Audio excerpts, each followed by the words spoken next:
We're really excited. This is probably the most significant announcement that the club has made since arriving in Sydney in 1982.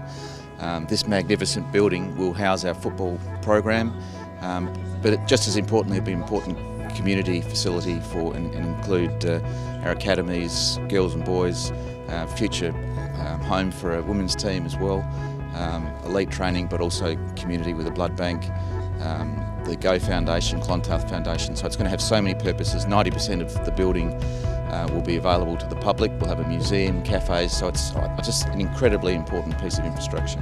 Really exciting, even just standing here and seeing the space and how big it is.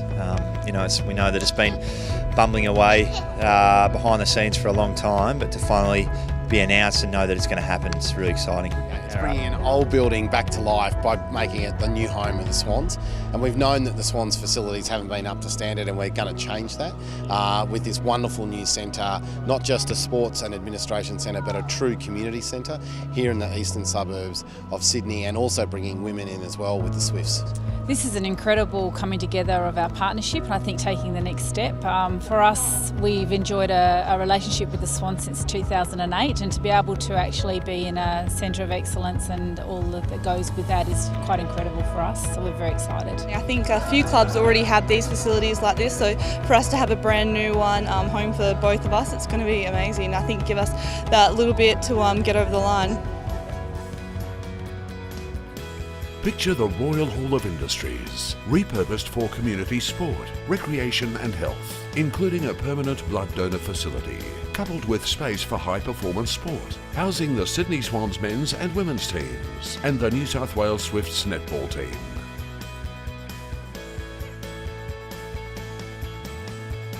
Just across the vibrant plaza, visualise the iconic Hordern Pavilion, rejuvenated as a place for live music and entertainment, ready to wow local and international crowds. A fantastic announcement, because not only is it about giving the Swans and the Swifts a real home with real sporting facilities, but it's about the community that's going to be inside this facility, including people be able to give blood, to make a community donation. They'll be able to help and support the Go Foundation.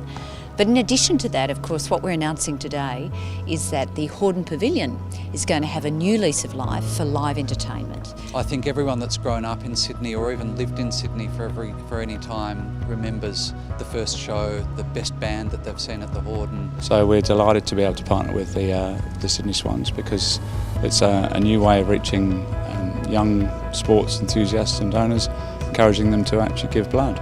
So this is a first for Australia. It allows us to provide another way of saving lives, and enables donors to come and give blood whilst they're watching their favourite footy players go training. So yeah, it's a really, really exciting opportunity. We're very grateful for the Swans and New South Wales Government for helping us in this new innovation. So I think we're just absolutely thrilled, because it means we can keep up with the rest of the competition. It's going to be a home for many, many years, and it's something significant for the club. The people we've been talking to, and Populous, who are our architects, say this will be a world-class facility. The fact that it'll be in a heritage building, one of the best buildings in Sydney, and we've got responsibility for that now for almost the next 30 years. It will be an outstanding sports facility. I think when people come to it, it'll have a worldwide recognition. Yeah, and we've seen this around the country, that these centres really only work when you engage the community. They can't be isolated. The Swans is such an important part of Sydney. It's a part of the fabric and the culture of Sydney. And bringing this old building to life by making it the new home of the Swans, it's a pretty special day.